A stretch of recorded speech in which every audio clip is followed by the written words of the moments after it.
Assalamualaikum warahmatullahi wabarakatuh. Selamat datang di Hiyuyin Channel. Seperti biasa kita akan membahas cerita kesayangan kita, Bai Xiaochun, dimana sekarang telah memasuki season yang kelima atau season yang terakhir. Tanpa basa-basi lagi, langsung gaspol bang. Tidak ada waktu luang untuk bertanya pada Bai Xiaoqi tentang siapa Immortal Imperatrix itu. Kulit kepalanya hanya kesemutan karena penampilan mengejutkan yang dilakukan wanita hantu tua itu. Jelas, dia telah meningkatkan permainannya, melepaskan lautan api hitam yang mengejutkan yang belum pernah dia gunakan sebelumnya. Anehnya, lautan api tampaknya tidak mengandung sedikit pun kepanasan, namun, perasaan surgawinya telah mengindikasikan bahwa itu pasti dapat membakar apapun yang menghalangi jalannya. Itu saja sudah cukup untuk membuatnya melarikan diri demi hidupnya. Syukurlah, sepertinya wanita hantu tua itu tidak begitu stabil saat berada di keadaan itu, dan tidak bisa benar-benar mengejarnya. Dia melarikan diri selama 3 bulan berturut-turut, tidak melambat bahkan untuk sesaat. Setiap kali dia memikirkan kembali apa yang telah terjadi, dia merengut dalam frustrasi dan kekecewaan. Selama 3 bulan itu, Bai Xiaoqi tidak banyak bicara tetapi sesekali akan melihat dari balik bahunya, ekspresinya kesedihan dan frustrasi. Akhirnya, Bai Xiaochun tidak bisa membantu tetapi bertanya, "Xiaoqi, siapa Immortal Imperatrix yang Anda bicarakan?"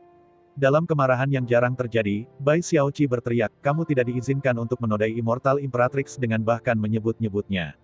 Terkejut, Bai Xiaochun melihat ke atas untuk melihat mata merah Bai Xiaoqi bersinar dengan kesedihan saat dia melihat ke dalam kekosongan. Setelah waktu yang lama berlalu, dia bergumam, "Immortal Imperatrix adalah mitra Taois Milord. Aku tidak pernah melihatnya secara langsung. Tetapi Tuan sering menatap lukisannya. Saya bisa melihat rasa sakit di matanya, dan bisa melihat betapa dia merindukannya. Karena melihat lukisan itu berkali-kali sendiri, saya akhirnya berkomitmen fitur-fiturnya ke memori. Wanita muda yang kita lihat sebelumnya adalah Immortal Imperatrix, dan tuannya adalah Immortal Imperator." Ketika dia berbicara, suaranya menjadi lebih tenang dan lebih tenang. Namun, dia terus melihat dari balik bahunya, seolah-olah dia bisa melihat lautan api yang hitam, dan wanita dengan duri di dahinya. The Immortal Imperatrix. Bai Xiaochun tahu bahwa Tuan, yang disebut Bai Xiaoqi bukanlah dirinya sendiri, melainkan, yang berdaulat dari dunia abadi. Fakta bahwa wanita hantu tua memiliki asal-usul yang mengesankan akhirnya memberinya petunjuk mengapa dia begitu kuat. Mitra Daois yang berdaulat, seseorang membunuhnya, dan bahkan dia tidak bisa membangkitkannya. Aku ingin tahu, siapa yang bisa melakukan hal seperti itu. Dia duduk di sana dengan serius, memikirkan bagaimana terlepas dari berapa lama dia bepergian dalam kehampaan ini, dan semua reruntuhan yang dia lihat, dia belum pernah melihat orang hidup. Hanya Eternal Immortal Domains yang tersisa di dalam kekosongan ini yang dulunya adalah langit berbintang. Itu adalah satu-satunya tempat dengan kehidupan, yang dikelilingi oleh kematian dan puing-puing. Itu mengarahkan pemikirannya pada fakta bahwa pemilik asli dari kipas yang berharga, penguasa dari dunia abadi yang telah menyerahkan kipas kepadanya, pernah berbicara tentang bencana besar untuk menghantam langit berbintang. Itu pada gilirannya menyebabkan dia memikirkan tentang kedaulatan besar yang membayangi Eternal Immortal Domains, entitas ganas yang tidur yang pastinya tidak mati. Ada beberapa misteri besar yang sedang dimainkan di sini. Sebuah misteri yang sudah mulai saya singkap. Bai Xiaochun duduk di sana dengan tangan bersilang di atas kipas, memandang kekosongan, bertanya-tanya apakah kaisar-kaisar jahat dan santo kaisar tahu yang sebenarnya. Terlepas dari apakah mereka melakukannya atau tidak berdasarkan petunjuk yang telah digali sejauh ini, ia mulai mendapatkan gagasan umum tentang dirinya sendiri. Beberapa ahli yang sangat kuat telah membantai semua yang ada di langit berbintang. Semua orang, semua kehidupan, semua pakar kuat lainnya. Dan dia tidak lain adalah sosok besar yang ada di atas domain abadi-abadi.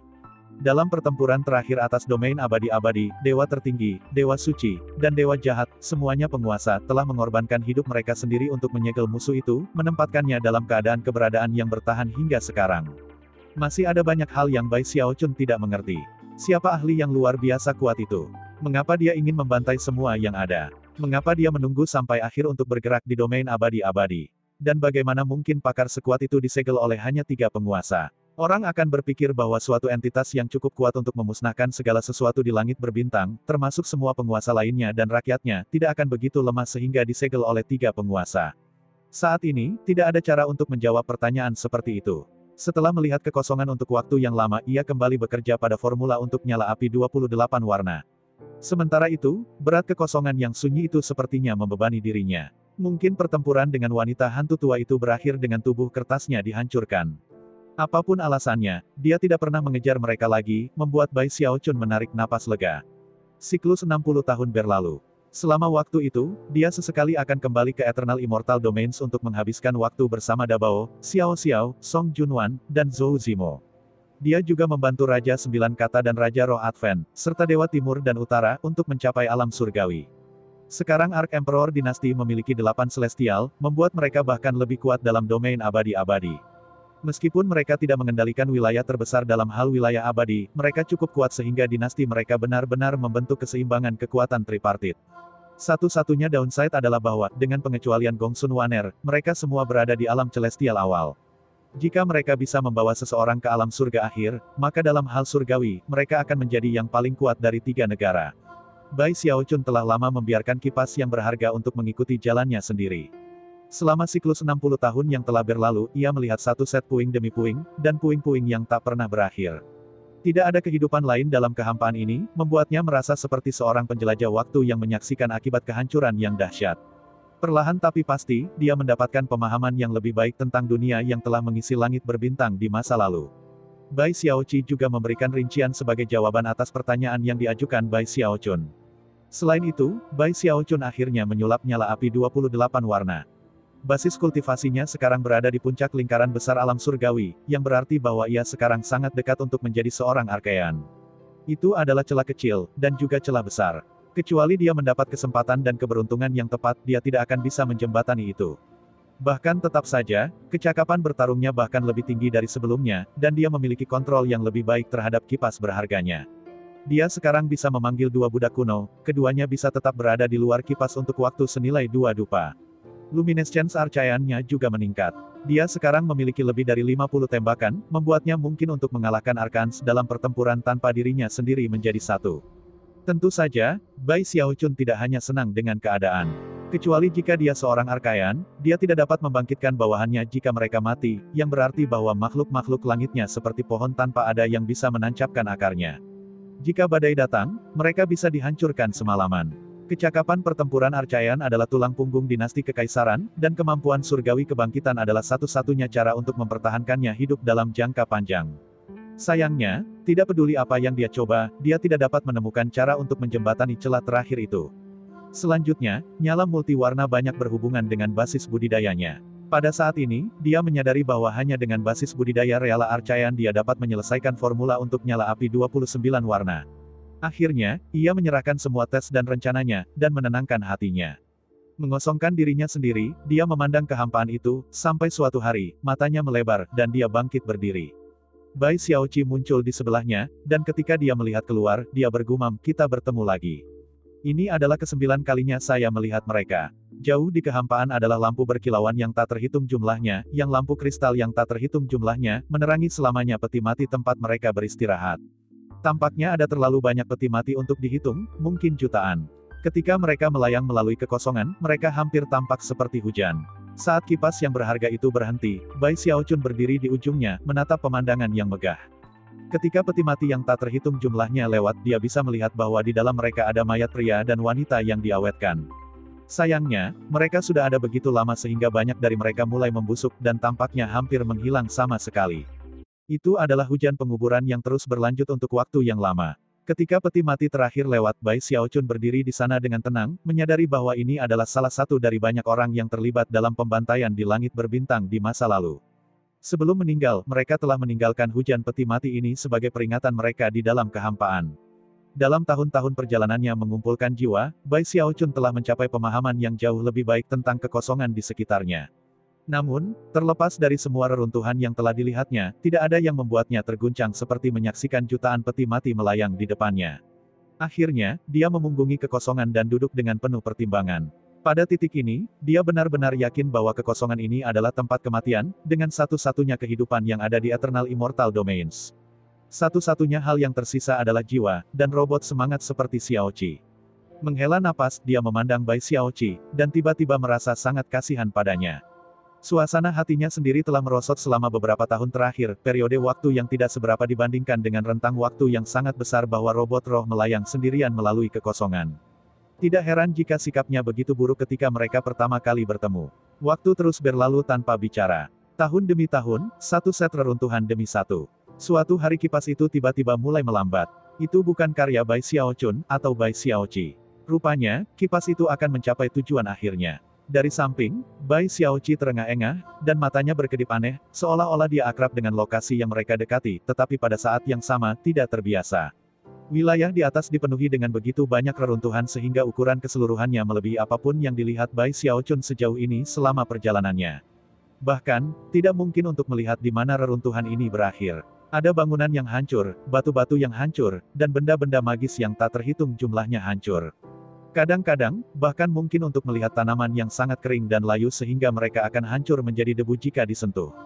Ada juga sedikit fluktuasi di daerah yang secara instan menyebabkan aura Bai Xiaochun sedikit ditarik dan matanya bersinar.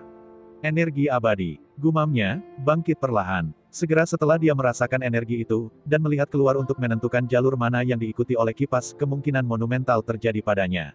Aku bertaruh bahwa tempat ini adalah dunia abadi yang disebutkan oleh pemilik kipas yang berdaulat. Di masa lalu, itu adalah lokasi paling berkembang di langit berbintang, dan rumah bagi peradaban paling maju. Itu juga tempat kipas ini diciptakan. Dia memandang Bai Xiaoqi dan bisa melihat tatapan aneh di matanya, seolah-olah dia mengenali tempat ini, tetapi pada saat yang sama, merasa asing. Itu hanya tampaknya memperkuat spekulasi dia. Dan ketika dia memeriksa sekelilingnya lebih dekat, dia menjadi yakin bahwa dia sedang melihat benua yang hancur. Dari reruntuhan yang tertutup debu tak berujung, adalah mungkin untuk menebak betapa spektakuler dunia abadi di masa lalu. Segera, sebuah gambar muncul di benak Bai Xiaochun tentang masa daratan yang melampaui Eternal Immortal Domains dalam ukuran hampir 100 kali. Di daerah yang mengelilingi daratan yang sangat luas itu ada ratusan ribu benda bulat. Meskipun tidak mungkin bagi Bai Xiaochun untuk menentukan apa objek-objek itu, bukti keberadaan mereka jelas berdasarkan reruntuhan yang tersisa. Rumah, Bai Xiaoqi bergumam. Terguncang, Bai Xiaochun melihat-lihat reruntuhan saat mereka perlahan-lahan melintas di antara mereka. Meskipun kipas sudah jelas melambat, itu masih bergerak secepat langit. Bahkan bergerak dengan kecepatan itu, tahun-tahun berlalu tanpa akhir yang terlihat. Selama waktu itu, Bai Xiaochun mempelajari reruntuhan di sekitarnya, melewati ratusan lokasi yang berdenyut dengan fluktuasi yang bahkan menyebabkan dia menggigil ketakutan. Bahkan melihat dari dekat ke lokasi seperti itu tidak memberikan informasi lebih lanjut tentang mereka. Namun, mengingat kemajuan Bai Xiaochun dengan Essence of Time, ia dapat menentukan bahwa mereka adalah aura para ahli yang kuat yang telah meninggal bertahun-tahun yang lalu di masa lalu. Paling tidak aura semacam itu berada pada tingkat arcaian. Dari reruntuhan ini, Bai Xiaochun mulai mendapatkan pemahaman tentang seperti apa dunia abadi tadi. Kemuliaan belaka dan kekuatan tempat ini menantang imajinasi. Tidak mungkin untuk membayangkan tingkat kekuatan apa, bencana apa, yang bisa mengakhiri dunia abadi yang agung. Benua hancur, Bai Xiaochun bergumam. Ratusan ribu spheroid dihancurkan. Semua Archons dimusnahkan, dan Immortal Imperatrix meninggal karena kematian pahit. Yang Immortal Imperator dapat lakukan hanyalah membuat kipas ini dan mengirimkannya, bersama dengan proyeksi klon. Dia mati di sini. Bulan demi bulan berlalu. Akhirnya, ketika kipas mencapai area tertentu, itu melambat dengan cepat.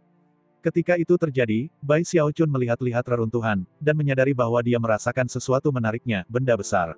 Dan benda itu tidak lain adalah tujuan dari penggemar yang berharga. Atau mungkin benda besar itu memanggil penggemar untuk itu. Itu yang kelihatannya sebuah bola bulat putih pucat yang sangat besar, sepenuhnya setinggi 30.000 meter. Bai Xiaochun tersentak. Adapun Bai Xiaoqi, begitu dia melihat objek itu, bibirnya bergetar seolah dia ingin berbicara, namun tidak ada kata-kata yang keluar. Namun, matanya memancarkan apa yang hanya bisa berupa rasa sakit hebat. Segera, Bai Xiaochun punya ide tentang apa yang terjadi. Kipas mulai perlahan mengorbit objek, dan ketika mencapai sisi lain, pikiran Bai Xiaochun mulai berputar. Dari samping, Bai Xiaoqi melepaskan tangisan menangis. Tuan, Imperator Abadi, Bai Xiaochun berkata tanpa berpikir. Ini bukan bidang acak, itu adalah kepala raksasa. Ketika fitur wajahnya menjadi terlihat, Bai Xiaochun menyadari bahwa mereka sangat cocok dengan proyeksi Immortal Imperator yang dia temui di tingkat ke-100 dari penggemar yang berharga. Darah pecah keluar dari mata, telinga, hidung, dan mulutnya. Matanya masih terbuka, bahkan dalam kematian, dan bahkan setelah puluhan ribu tahun yang tak terhitung jumlahnya yang telah berlalu sejak itu, masih mungkin untuk melihat pertentangan besar di dalam diri mereka.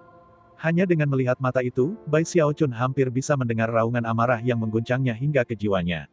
Meskipun dia sebelumnya berspekulasi bahwa kipas yang berharga telah dipanggil oleh penguasa yang telah menciptakannya, ketika saatnya tiba bahwa teorinya terbukti benar, dia tidak bisa tetap tenang.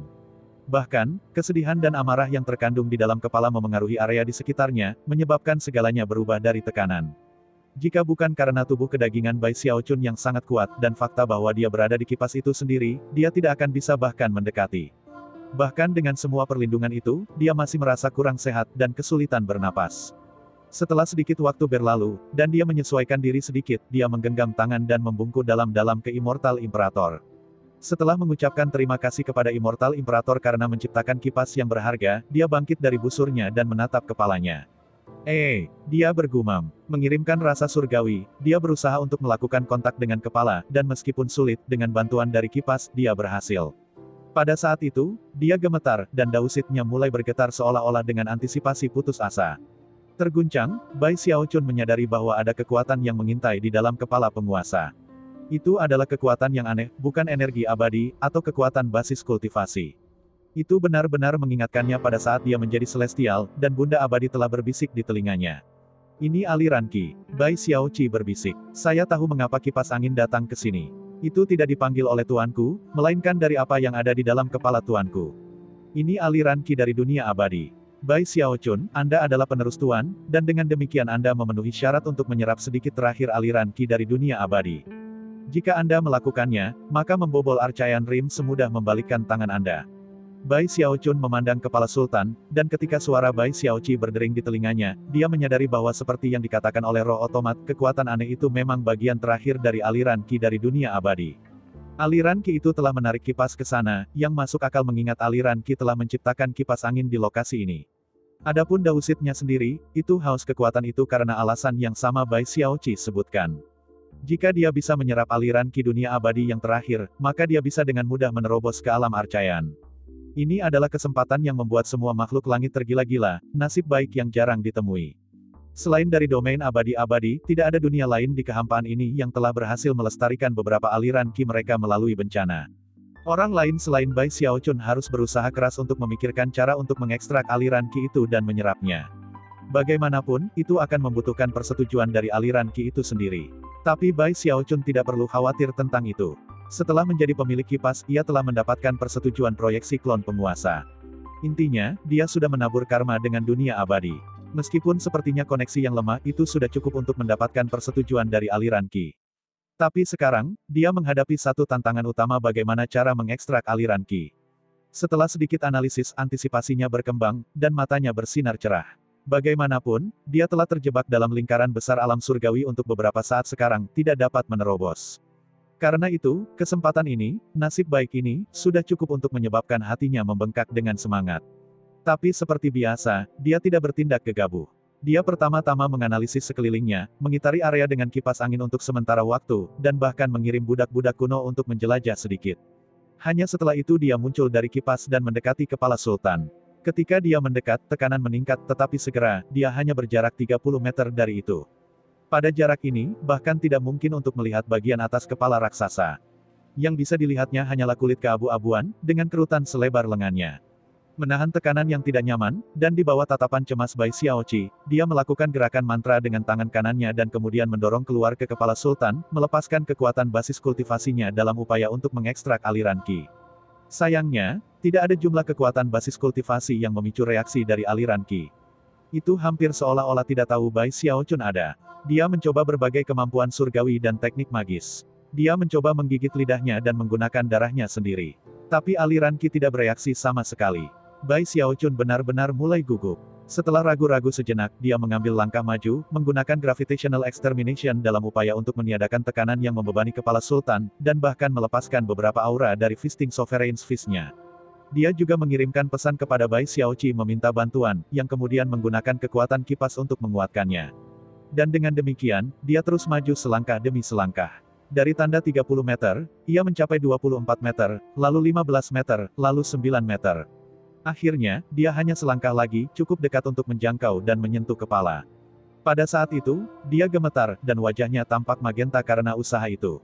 Menjangkau, dia meletakkan tangannya ke kulit yang merupakan permukaan kepala Sultan. Pada saat itu, kepalanya mulai berputar, dan dia kewalahan dengan apa yang terasa seperti gunung yang menimpanya. Jika dia memperoleh aliran Qi dengan harga dihancurkan sedikit, dia bisa menerimanya.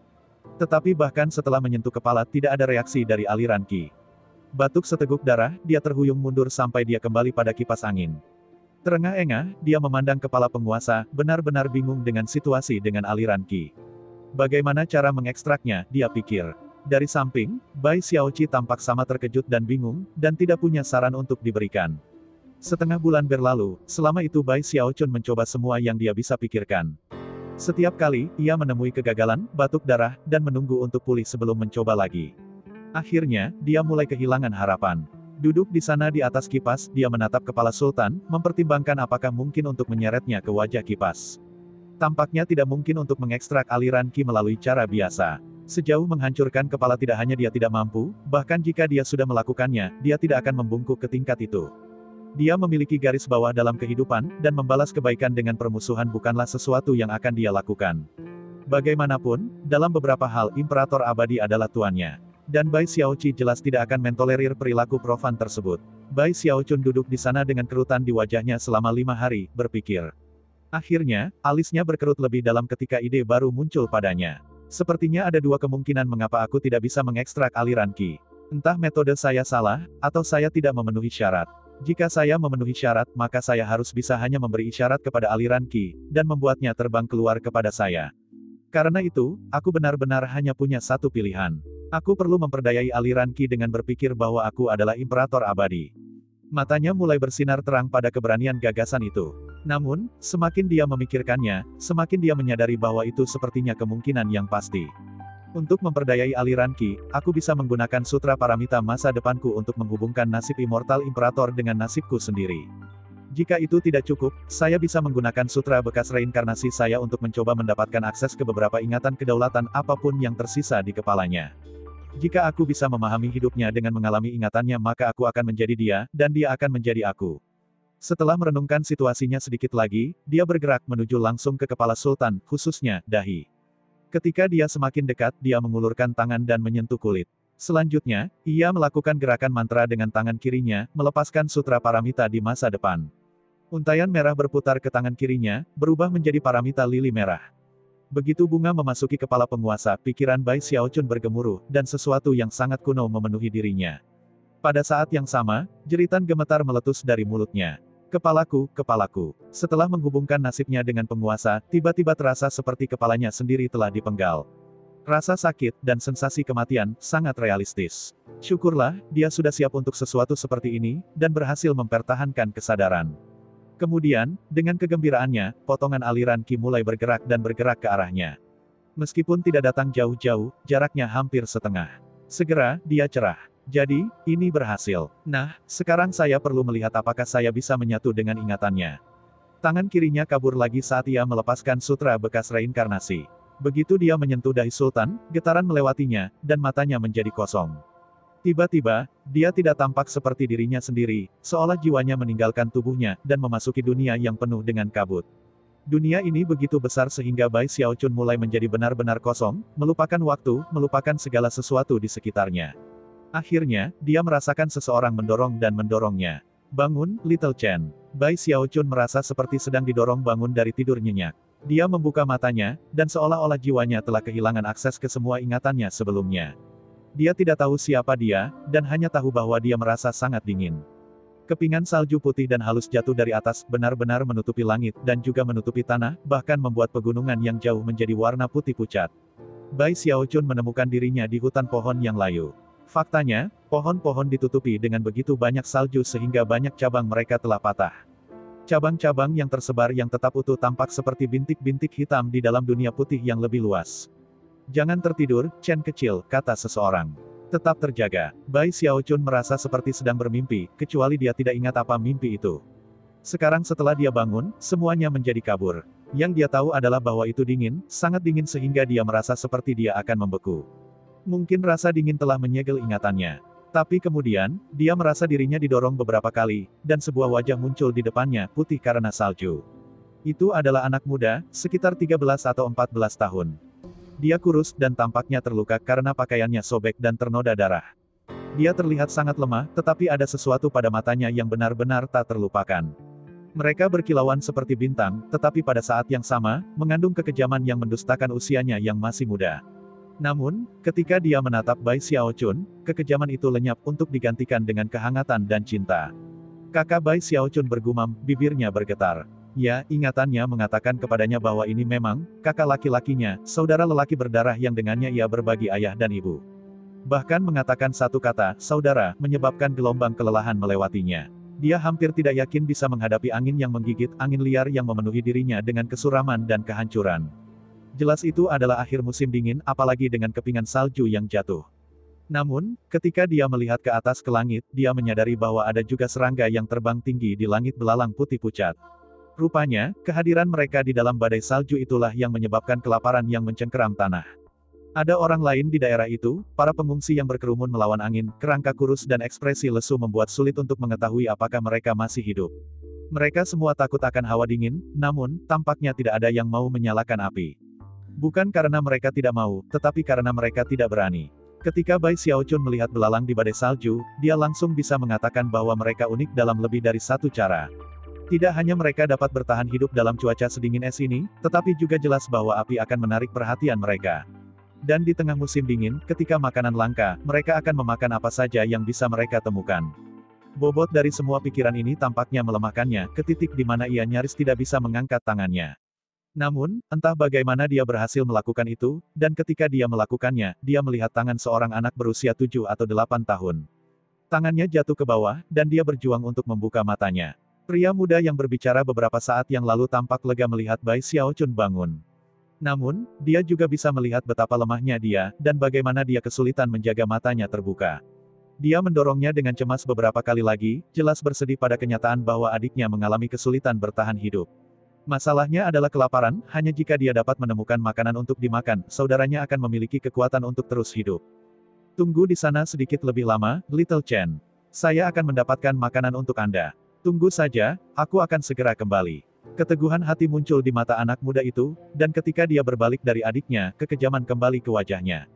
Tampak seperti serigala tunggal, dia berjalan ke hutan. Dia jelas dalam kondisi lemah, tetapi tampaknya, saat krisis Bai Xiaochun telah membuka ketangguhan yang mengejutkan dalam dirinya. Mengabaikan luka dan kelemahannya, dia menghilang ke pepohonan. Kakak Bai Xiaochun bergumam, meskipun suaranya terlalu tenang untuk didengar siapapun. Dia tahu bahwa kakak lelakinya akan mendapatkan makanan untuknya, dan samar-samar ingat bahwa hanya setelah belalang putih tiba, kelaparan mulai terjadi, dan penyakit menyebar. Semua orang di kampung halaman mereka mati kelaparan atau meninggal karena penyakit, termasuk orang tua mereka. Bai Xiaochun tahu bahwa satu-satunya alasan dia hidup adalah kekuatan kakaknya. Setelah jatuh sakit, saudaranya merawatnya dan bahkan menggendongnya selama perjalanan. Ketika orang-orang dewasa mulai saling bertarung untuk mendapatkan makanan, saudara lelakinya telah mengembangkan kekejaman yang bahkan mereka takuti. Saudaranya memberinya sebagian besar makanan. Bahkan ketika perut saudaranya menggeram karena lapar, dia berpura-pura kenyang, dan akan berkata, aku kakak laki-lakimu, bukan. Sini, makan. Dengan demikian, Bai Xiaochun tetap hidup. Dia ingat bahwa namanya adalah Zhou Chen, dan kakak lelakinya adalah Zhou Fan. Dan dia juga yakin bahwa tanpa bobot mati itu adalah dirinya sendiri, saudara lelakinya yang kejam pasti akan jauh lebih baik di dunia yang kacau ini. Sayangnya, terlepas dari bagaimana saudaranya merawatnya, penyakitnya telah melemahkannya hingga ia tidak bisa bertahan lebih lama lagi. Tanpa aku, kakakku akan memiliki kehidupan yang jauh lebih baik. Dia pikir. Akhirnya, dia menutup matanya dan membiarkan kepingan salju mulai menutupi dirinya, nyala kekuatan hidupnya mulai berkedip keluar. Namun, bahkan ketika itu akan terjadi, kekuatan yang kuat mendorong salju pergi, bahkan menyebarkan belalang putih di daerah itu. Pada saat yang sama, seorang lelaki tua turun dari atas, mengenakan jubah Taois, ekspresi yang tidak sedap dipandang di wajahnya. Begitu para pengungsi di daerah itu melihat lelaki tua itu, mereka bersujud, gemetar. Mereka membuka mulut mereka seolah-olah memohon bantuannya, tetapi bahkan ketika mereka melakukannya, belalang mulai merangkak keluar dari dalam mereka. Tak satu pun dari mereka yang memiliki kekuatan untuk berteriak karena mereka hanya menunggu untuk mati. Pria tua itu memandangi semua pengungsi yang sudah terinfeksi oleh belalang parasit, dan sinar belas kasihan muncul di matanya. Sayangnya, tidak ada yang bisa dia lakukan mengenai situasi ini. Melambaikan tangannya, ia menyingkirkan para pengungsi yang tersiksa dari kesengsaraan mereka. Jelas dalam suasana hati yang mengerikan orang tua itu berbalik untuk pergi, saat itulah dia memperhatikan Bai Xiaochun. Gumamnya, berhenti di tempat dan melihat lebih dekat. Sesaat kemudian, matanya bersinar karena tidak percaya. Tubuh Dao berjalan ke Bai Xiaochun, dia melambaikan tangannya, menyebabkan kehangatan memasuki dirinya yang menstabilkan nyala api dari kekuatan hidupnya. Saat dia melihat lebih dekat pada Bai Xiaochun, matanya mulai bersinar lebih terang. Melemparkan kepalanya ke belakang, dia tertawa terbahak-bahak sebelum mengambil Bai Xiaochun yang tidak sadar dan terbang ke udara bersamanya. Setelah waktu yang cukup berlalu untuk membakar dupa, Zhou Fan kurus itu terhuyung mundur. Salju menumpuk di bahu dan kepalanya, dan setiap langkah ia mengambil tetesan darah di salju. Dia memiliki beberapa luka baru di wajahnya, dan dia berdarah dari perutnya. Dia dalam kondisi sangat buruk, namun, matanya berkedip karena kegembiraan. Terselip di lipatan pakaiannya adalah roti kukus direndam dengan darah, bahwa ia telah mempertaruhkan nyawanya untuk merampok dari orang lain. Chen kecil, saya menemukan beberapa makanan untuk, sebelum dia selesai berbicara, wajahnya jatuh ketika dia melihat semua mayat di daerah itu. Melihat sekeliling dengan cemas, dia bergegas ke tempat dia meninggalkan Bai Xiaochun, hanya untuk tidak menemukan siapapun di sana. Itu, dan pemandangan dari semua belalang yang melahap mayat-mayat di dekatnya, membuat hatinya berdebar. Chen kecil, dia meratap. Chen kecil, dia kehilangan satu-satunya kerabatnya. Dia telah kehilangan segalanya. Dengan gemetar, dia terus mencari dengan sia-sia. Pada akhirnya, dia jatuh ke tempat adiknya berbaring, memegang roti yang basah kuyup, dan mulai menangis. Chen kecil dalam keputusasaannya, dia tidak memperhatikan bahwa aroma darah telah menarik gerombolan belalang putih, yang turun dari langit dan mengerumuninya. Di suatu tempat di kehampaan, di reruntuhan dunia abadi, di sebelah kepala Sultan, Bai Xiaoqi memperhatikan semua. Dia melihat Bai Xiaochun menggigil, dan kemudian melemah dengan cara yang belum pernah terjadi sebelumnya. Dia tampak seperti kehabisan energi, dan darah mulai mengalir keluar dari sudut mulutnya saat dia jatuh dan menjauh dari patung itu. Namun, pada saat yang sama, aliran Qi, yang tetap tidak bergerak sepanjang waktu ini, bergerak, dan 30% darinya melesat ke arah Bai Xiaochun. Bagian dari aliran Qi memasuki Bai Xiaochun, menyebabkan dia menggigil. Segera, dia kembali ke kipas yang berharga, tampak kelelahan, tetapi bersemangat. Saat 30% aliran Qi memasuki dirinya, kekuatan basis budidayanya tiba-tiba membentuk resonansi dengan reruntuhan dunia abadi. Itu menyebabkan pikirannya berputar ketika transformasi mengejutkan terjadi pada basis kultivasinya. Pada saat ini, Bai Xiaochun yakin, bahwa jika dia bisa menyerap sisa aliran Qi itu, dan membentuk resonansi lengkap dengan reruntuhan dunia abadi, maka basis kultivasinya, pasti akan menembus ke tingkat berikutnya. Apa yang Anda lihat? Bai Xiaoqi bertanya dengan cemas. Saya melihat, cahaya aneh berkedip di matanya saat dia mengingat apa yang baru saja dia alami. Dia ingat menjadi Zhou Chen, dan bagaimana dia lupa bahwa dia adalah Bai Xiaochun. Seolah-olah dia benar-benar menjadi Zhou Chen.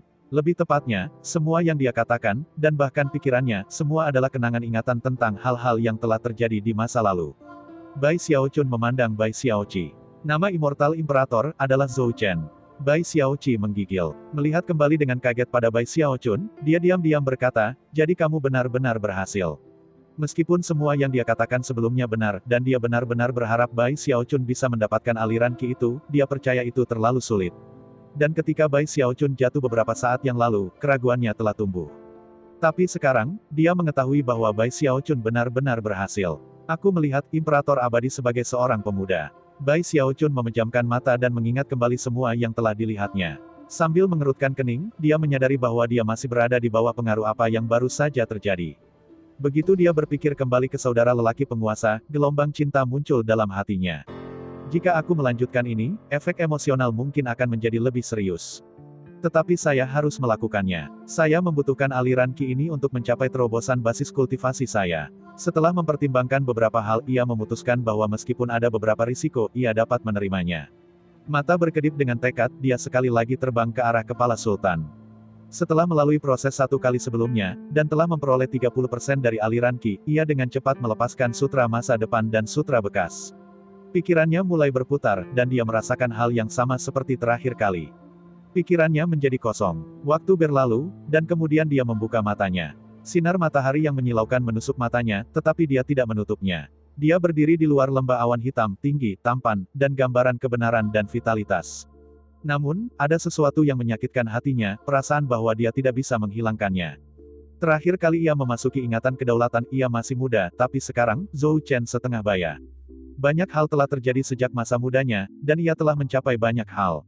Dia tidak sendirian di luar lembah awan hitam. Beberapa ratus orang ada di sisinya, semuanya adalah pembudidaya, dan mereka diapit oleh ribuan pembudidaya lagi. Jelas, area ini dikunci ketat. Lebih jauh ke belakang adalah puluhan ribu pembudidaya, berkumpul dalam barisan, menyebabkan tekanan besar untuk membebani daerah tersebut. Semua tatapan di area itu terpaku pada satu hal. Berdiri di depan Zhou Chen, dengan punggungnya kelembah awan hitam, adalah seorang pembudidaya setengah baya dengan jubah hitam, dengan rambut hitam panjang dan darah di seluruh wajahnya.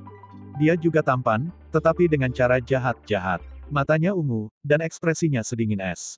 Aura pembunuh yang dipancarkannya dapat mengguncang langit dan bumi, dan bahkan tidak bisa ditekan oleh puluhan ribu pembudidaya di daerah itu. Sayangnya, dia terluka, dengan dadanya dibungkukkan, dan kaki kanannya patah. Rasa sakit yang terlibat pasti sangat kuat, tetapi dia hanya berdiri di sana menatap keluar, bukan pada puluhan ribu pembudidaya, tetapi pada satu orang. Orang itu, adalah Bai Xiaochun, atau lebih tepatnya, Zhou Chen. Kakak, kata Bai Xiaochun, suaranya dipenuhi rasa sakit. Dia hampir tampak memohon, meskipun dia tidak menyadarinya. Kembalilah bersamaku. Saya bisa menjadi penjamin Anda. Bukan salahmu kau melakukan semua itu. Rasa sakit dan rasa bersalahnya bersumber dari bagaimana, bertahun-tahun yang lalu, ia memohon kepada tuannya untuk mencari saudaranya, Zhou Fan. Sayangnya, mereka tidak dapat menemukannya. Pada saat itu, dia bersumpah untuk membalas kematiannya, dan sudah gila berkultivasi. Kemudian, dia telah memusnahkan seluruh dinasti belalang putih, yang pada saat itu telah mendominasi semua surga tiga dunia bawah immortal. Akhirnya, dunia kembali normal, dan Zhou Chen merasa bahwa dia bisa bernapas lega.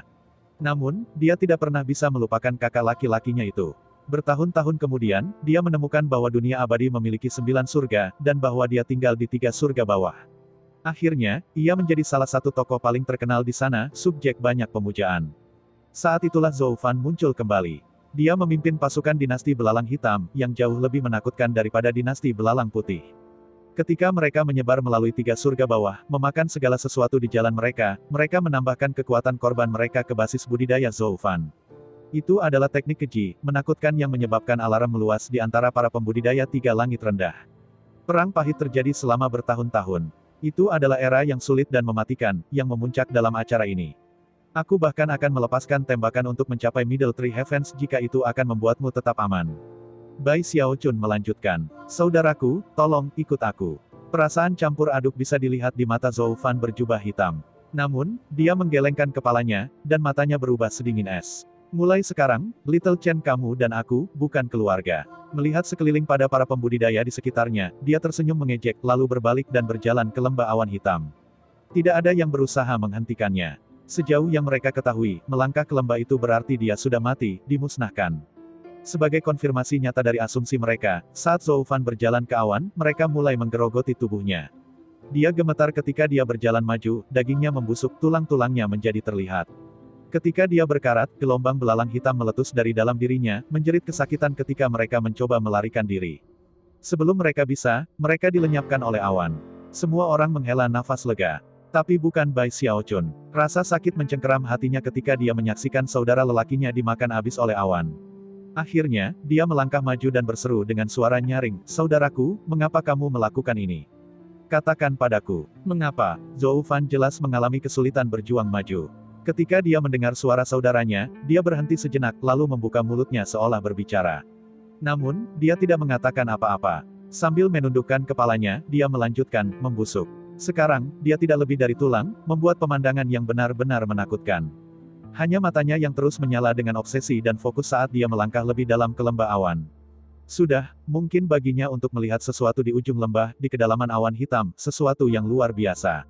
Itu sebuah kapal perang. Begitu kapal perang itu terlihat dalam kabut hitam, visi Bai Xiaochun berakhir.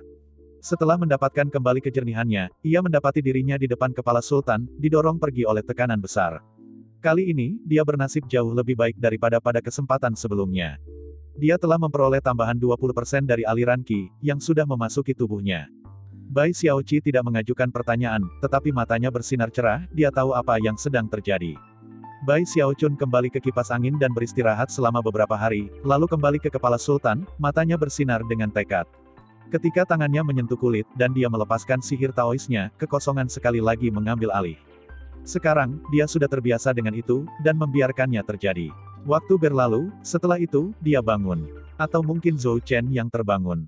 Ini adalah visi ketiganya tentang ingatan kedaulatan. Banyak waktu telah berlalu sejak peristiwa yang kedua. Meskipun Zhou Chen masih terlihat setengah baya, dia sekarang lebih bermartabat. Dia melayang di langit berbintang, seorang wanita cantik di sisinya, yang tidak lain adalah mitra Daoisnya, Immortal Imperatrix-nya. Terseret di belakang mereka adalah pasukan jutaan demi jutaan pembudidaya. Di hadapan mereka ada masa awan hitam yang dipenuhi hantu jahat.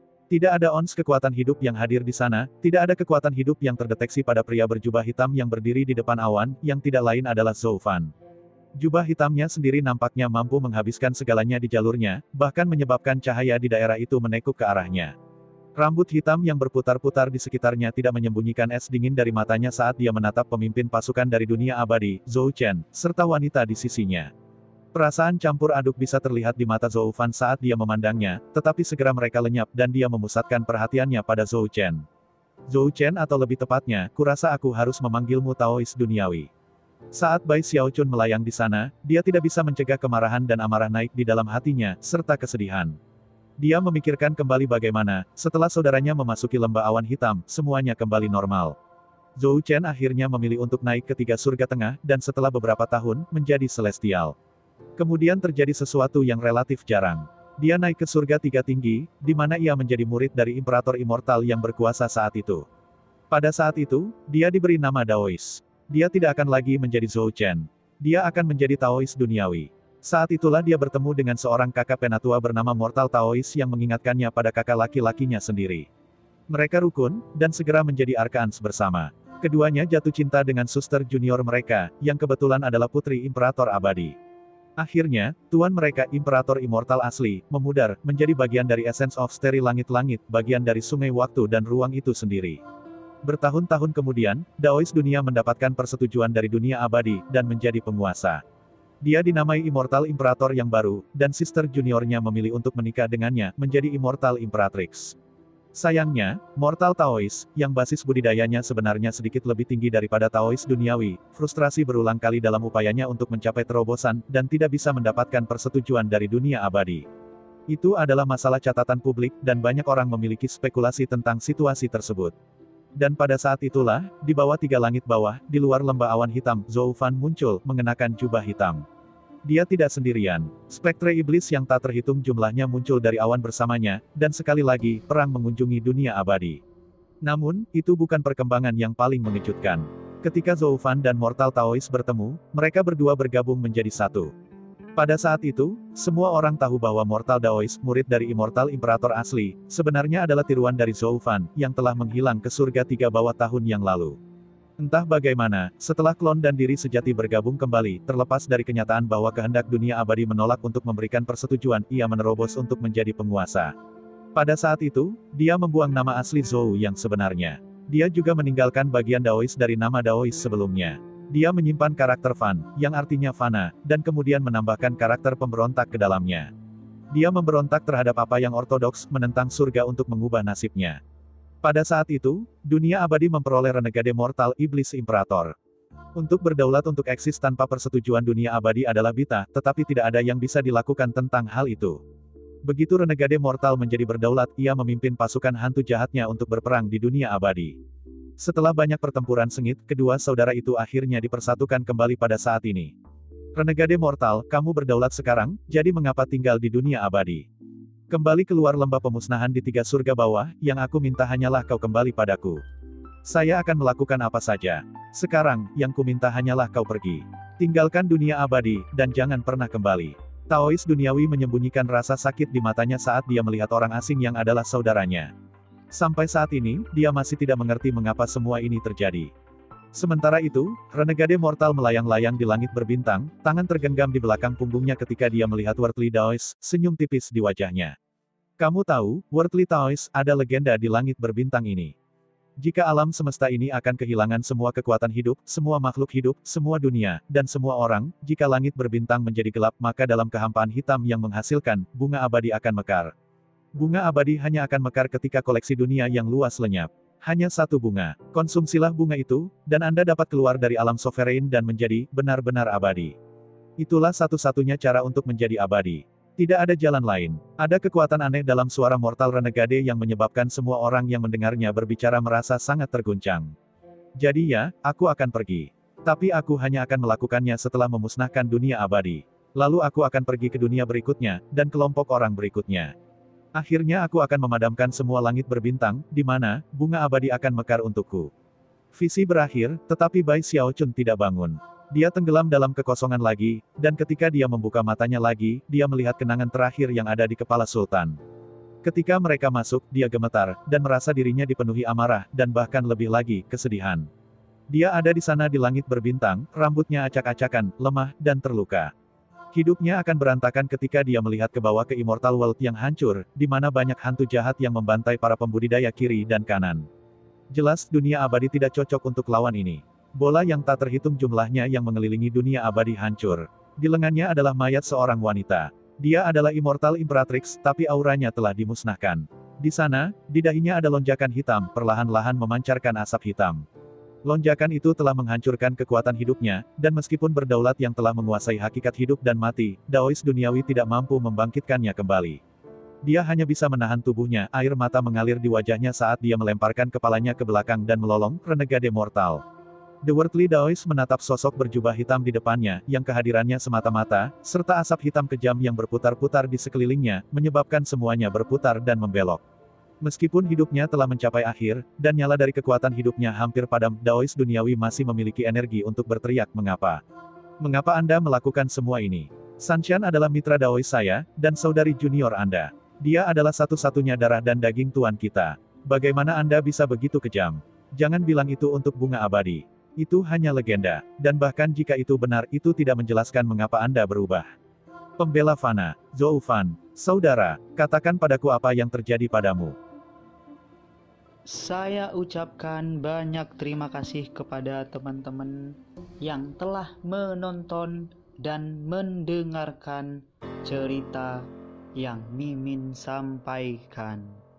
Untuk episode selanjutnya, ditunggu saja dan tetap standby di Hiu Yin Channel. Terima kasih.